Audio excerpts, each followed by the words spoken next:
I think you can cover and speak to all of the important people in the world, and you can speak to politicians and prime ministers and actors and famous people, but for me it's always when you speak to everyday people about the experiences that they've had. So whether you're talking about the Taliban coming back into power in Afghanistan and the refugees fleeing that country in Australia, giving them humanitarian visas, speaking to some of them who've made that transition where they've left literally with a backpack.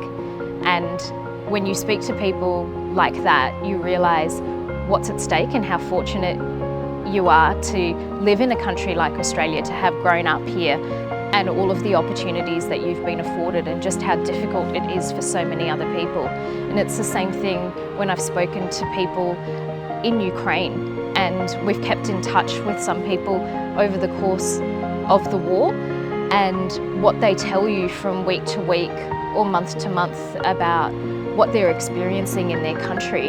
And I think there is something that resonates with you.